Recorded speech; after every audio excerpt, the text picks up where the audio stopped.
Thank you so much. Hey, thank you. Welcome to the Film Fan Club show. I'm Sam Carrico. Wow, Godzilla vs. Kong has really become a pandemic smash, hasn't it? As of Friday, the big monkey lizard movie has earned over $60 million in the US just a week after opening. Compare this to the previous record holder Tenet, which finished its run with $58 million. That movie was exclusive to theaters too. Man, with his decision, Chris Nolan nearly bankrupted Warner Brothers, and his movie still made less than Godzilla vs. Kong. Yeah, I bet that Nolan really wishes he could go back in time right about now. Studios are still figuring out what to do with their theatrical releases though. The Dungeons and Dragons movie was just pushed back, but I hear the fan base, the D&D fans, weren't too mad because they're actually pretty used to just patiently waiting around. But I have some good news, everybody. The Snake Eyes G.I. Joe Origin movie is coming earlier than expected, now on July 23rd. Finally, all your questions about this mute ninja side character will be answered. Why is he mute? Why is his suit that color? Why do they call him Snake Eyes? What's his favorite ice cream? I have so many questions after the previous movies I didn't watch. I mean, seriously, of all the pointless origin stories, you do Snake Eyes? I thought that was bad until I looked at the rest of the upcoming film slate. Would you like to see some of the other origin stories that I saw? Yeah. Aunt May, coming summer 2022. No kidding. Young Jar Jar Binks, a Star Wars story, that's coming to Disney+. I'm not serious, I'm not kidding. Godzilla, The College Years, that's entering production now. Yeah. And they just started work on To Catch a Predator, Matt Gaetz as well. No, but talking about pointless, there's a 5th Indiana Jones movie on the way. Yeah, it was originally slated for release in 2019, but then it was delayed several times, and then Spielberg left the project. Which is always a good sign. No, but they're getting moving now. It's coming out next summer, and they just added the girl who played the feminist droid in Solo, a Star Wars story. Yeah, she's joining the cast. And I expect that to fully go over well with the fan base. No, but James Mangold is going to be directing, and they're hoping to start production soon, just in case Harrison Ford, you know. Which is actually kind of ironic because I hear that Harrison Ford would rather die instead of make this movie. Okay, we've got a great show for you lined up. Later on, we'll be talking about if the Oscars should be more fun. But first, I spoke with David Fowler of Keeping It Real about the Oscar-nominated shorts. Let's get right to it. Okay, joining me now, he is a film critic for Keeping It Real. David Fowler is back with us. Hey, David. Hey there, how you doing? I'm doing quite well, and thank you so much for joining us again. This week, we're talking about the Oscars. You had a chance to sit down and see all the Oscar-nominated animated shorts and live-action shorts and documentary shorts. What kind of stood out to you about this year's crop of shorts? What they have in common, I think, across the board are, and this is kind of typical, but is just kind of like heavy subject matter, like loss, current topics such as, discrimination or, social justice issues, Black Lives Matter kind of issues.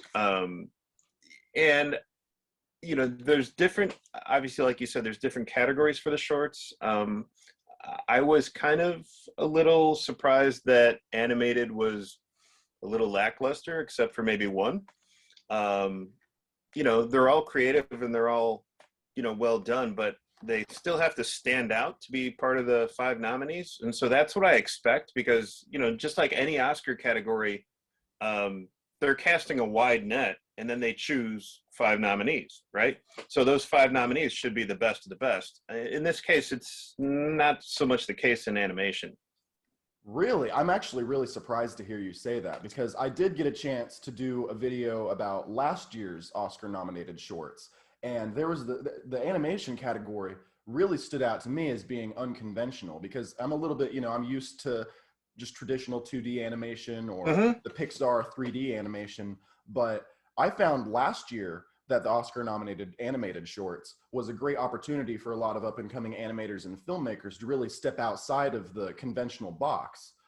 Was that kind of missing this year, or what made it lackluster to you? Not necessarily. I just think that the story is being told. It's a short, so you have a short amount of time to get your point across and get the subject matter out there. So I always feel like you can be experimental, you can be creative and imaginative, but be economic in your storytelling and get it out there.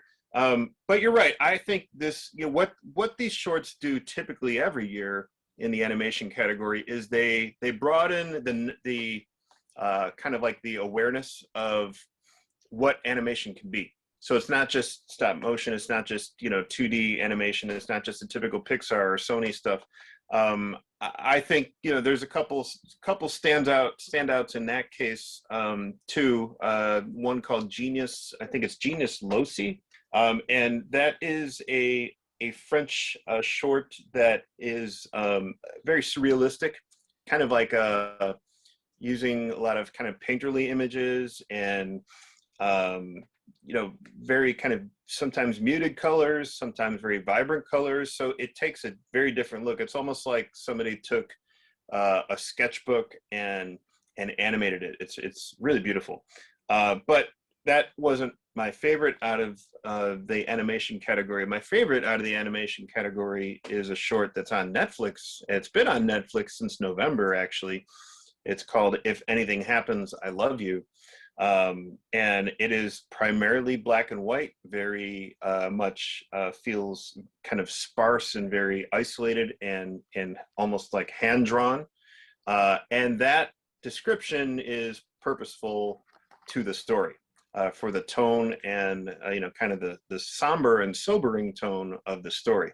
I'm not going to get into a whole lot of detail of what it's about because it's kind of a big reveal at the end. But it is about a parents, a man and a woman, and they are parents and they're dealing with a loss. So it's 12 minutes, but it's very much, it flows, and it's amazing what is packed into those 12 minutes as far as, emotional potency. That was the animated category, which you said surprisingly was a little bit lackluster outside of that. What about the live action category? And was it a little bit better, cream of the crop there? Yeah, live action was better as far as the 5 nominees. I think, honestly, they were all good. There's maybe a couple that stand out to be great. With live action and documentary shorts, they have the option of being longer than the typical animated shorts. So these, can range anywhere from, 19 minutes to 40 something minutes. In these 5 nominees, only one of them is really not dealing with only one of them is really not dealing with some type of authority or police presence. One of them is dealing with kind of like a border authority in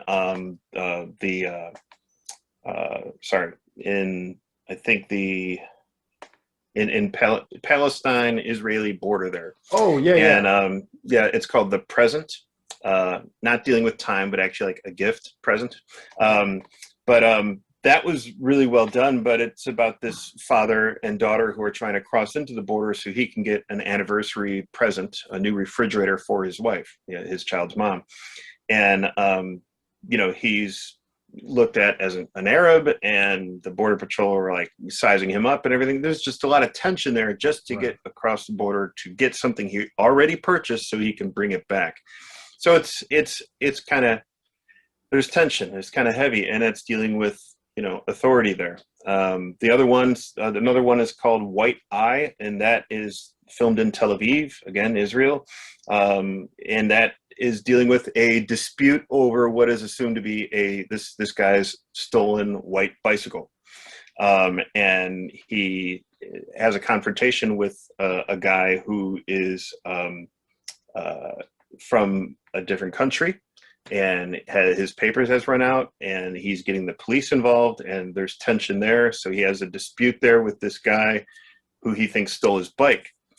So again, I appreciate how these directors are, again, it's a short, so you have a short amount of time, and they're really like straight to the point, and they get their story rolling. And especially with White Eye, I appreciated the camera work because it really feels like one take, and it's just following these characters. It's not dizzying or anything like that, and it just flows very nicely. And with the one take, you feel like very much like on that person's shoulder, or looking over, and just feeling like feeling the tension a lot more. It's a lot more immersive than usual. Um, another one is called Feeling Through, and that takes place in New York City. That's the one that doesn't have really any kind of authority or police presence, and it's really about this black teenager who's kind of estranged from his family and is trying to find a place to stay for the night. And he comes across a blind man on a corner, and who has a sign about, asking people to help him. And so, the guy's like, all right, no one else is around. It's late. I'll help this guy. And they wind up kind of striking up this kind of unlikely friendship, where, the black teenager has to take the guy's hand and write words. So, because he's blind and deaf. And this is, I'm surprised to hear this, but this is actually the actor who plays this. He's the first deaf-blind actor to be in a movie playing a deaf-blind guy. Wow. I don't know if that's, I find it hard to believe that's true, but okay. That's crazy. But basically they spend the night at this bus stop because this older man is trying to get somewhere across town, and the black teenager wants to make sure that he gets there. So it's all about, kind of unlikely people coming together and communicating, finding a way to communicate. And the cool thing is this, one of them doesn't even care what the other one looks like. Mm-hmm. And so it helps the young guy to just be himself. So I thought it was really sweet. It's called Feeling Through. I don't know, as far as, I haven't talked about the two others that I think are on top, but as far as Feeling Through could get a win just because of how it feels, and it has nothing to do with police or authority. I could totally see the Academy eating up something like that. Yeah, so it could be. However, there are two others. One's called Two Distant Strangers, and that's actually on Netflix right now. I think it went to Netflix on the 9th, Friday the 9th. Oh, so just recently. Yeah, this month. Yeah. Okay. So it's 32 minutes. It's very creative, and it's very like hot button issues. It follows a young a black comic book artist who wakes up next to this beautiful woman that he just had a great night with, and he's getting himself together. He's getting ready to leave. They have a nice conversation. He leaves her apartment, and he checks out the street situation, and he's getting his stuff together, and he starts walking, and this white police officer is like, hey, and he tracks this guy down, and basically what winds up happening is this young black artist winds up dead after altercation with the police officer for whatever reason.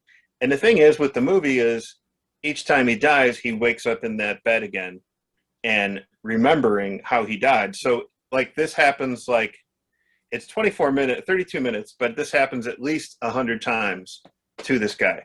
So it is kind of like this Groundhog Day effect. And so you could say that there's somewhat of a sci-fi element to it, but what it's saying is obviously this is happening over and over again to young black men. And eventually he approaches the cop, and he's like, look, I know your name. I know that you're going to turn your to the right, and you're going to acknowledge this other person walking down the street. I know what's going to happen across the street in 1, 2, 3. Yep, that person just fell. And so that the cop is like, whoa, what is up with you? So they have one of these times they have a decent conversation, and eventually the cop even gives the guy a ride home. But it is this cycle of, there's a bit of understanding there, but it is this cycle of no matter what I do, no matter how I come across, I'm still going to be this, from the outside, a black guy. Mm-hmm. And that's how I'm going to be seen. So I thought that it was really good. It was a really good job. It's very creative. I'm not quite sure how I felt about the ending. It's kind of funny because there's multiple endings, but right. So it's called Two Distant Strangers, and it's on Netflix right now. I recommend checking it out just for the sheer creativity of how they did it all, and how they approached it. The only nominee of the 5 that has star power, and it's rare to have a short that has star power, and the only reason I think it has star power is because of who directed it. The Letter Room is directed by Elvira Lind, who directed this great documentary called Bobby Jean, which is a must-see. But her husband is Oscar Isaac. So he is basically the star of this short where he plays a correctional officer who gets a new position in a prison as like a director of prisoner communications, where he basically has to sit at a computer and look at all incoming and outgoing mail, like reading letters from family or friends, outgoing from the inmates or incoming from their friends and family, and just has to see, like, making sure everything's on the up and up and nothing's suspicious and nobody's planning anything, or nobody's in danger or anything like that. So, you know, he's a single guy, and he's kind of a lonely guy, and he kind of gets, based on what he's reading, kind of gets a little bit involved in, you know, kind of engrossed in what's happening with this one particular writer who's writing to this inmate. And, you know, at one point, most of the short takes place in the prison, in that room where he's working. And at one point it goes outside of that when he kind of travels outside the prison, or you're in his home. That's right. But the one time where he leaves the prison to go do something, it is kind of like an ethically questionable action that he does. So it is very interesting, I think. And it is very well done, short. And I liked kind of like where it was going and the characterization of it all. Mm-hmm. Maybe it would win because of, you know, the presence of Oscar Isaac. I think even if he wasn't cast and it was somebody else, I mean, he does a great job, and he's almost unrecognizable in this, like, really prominent, thick mustache and kind of paunchy look. But I think because of the story and the way it's being told, I'm not going to say it could have been anybody cast, because he does a good job. But what I'm trying to say is, I don't think, if it does win, I don't think it would be just because of Oscar Isaac. I think it's a worthy story, and it's directed really well. So, you know, some of these, like some of the ones from Israel, could cancel themselves out because they're somewhat similar. So you either have that one feeling through about the two guys at the bus stop, or you have this one that takes place in New York, The Two Distant Strangers, or The Letter Room, with a star power. So I think, like, all of them are great. And I think that those two, The Letter Room and Two Distant Strangers, are the two standouts. As far as how the voters will choose, I don't know. It could be like what you're saying. They could go for the emotional vote and go feeling through, or they could choose The Letter Room. Yeah, I wouldn't be surprised. I mean, just based on the concepts that you're describing, they all sound really, really powerful. And it's something that Aaron Sorkin kind of has said in interviews before, whereas, you know, we're not, I'm paraphrasing, but, you know, in a film, you're not going to be able to solve the Israel-Palestine crisis. You're not going to be able to solve the Black Lives Matter issues of our time. No. But you can tell a story about this one person, or about these two people, and narrow it down into a way that the audience can comprehend and get a little bit more empathy. Again, the shorts are usually my favorite category, just because you do find these, you know, great nuggets, and I find myself I feel like more of like an insider when I'm watching during the telecast, and I'm watching. There's some of the more interesting acceptance speeches I've found is when the winners for the shorts come up, and you could tell that they are so excited a lot of times. And because you've seen that film, they're short, you're happy for them, but you also know why, because a lot of the times, especially with documentary, a lot of times that subject matters, it's hugely important, and that it needs to get out there. Right. David Fowler of Keeping It Real, thank you so much. And of course, I'll put a link to your website in the description of this video, and you're welcome back anytime. Cool. Thanks a lot, Sam. You have a good one. And finally, I'd like to make a defense of the Debbie Downers. That's what Bill Maher called the Oscars on his show Friday night. The HBO host went on to rail against the Best Picture nominees in recent years for being too bleak. Quote, We all had a rough year. A little escapism would be appreciated, he says. I don't necessarily disagree with the sentiment, which is why my mind goes back to a movie like Baby Driver. I thought that was a really fun, escapist heist movie with a style to it. Here's what Bill Maher had to say about it back then. Quote, "It's just like Drive and 10 others with the exact same plot. When it comes to an impossible mission, the key to it is a guy who possesses the elite, mind-blowing skill of driving." End quote. Hey, some of my favorite escapist films are superhero movies. In 2019, Bill used the death of Stan Lee to go out of his way to attack the comic book genre. Quote, "Can we stop pretending that the writing in comic books is so good? Oh please, every superhero movie is the same thing. A person who doesn't have powers gets them, has to figure out how they work, and has to find a glowy thing." So which is it, Bill? Am I allowed to like dramatic, serious movies, or am I even allowed to like silly, escapist movies? I don't know anymore. Maher complains that the Oscar nominees nowadays are less about being good films and more about being good people. He says he doesn't want to have to see the plight of the homeless woman in Nomadland, or the Asian family in Minari. But at a time when hate crimes towards Asian Americans in the United States have skyrocketed in recent months, representation has never been more important.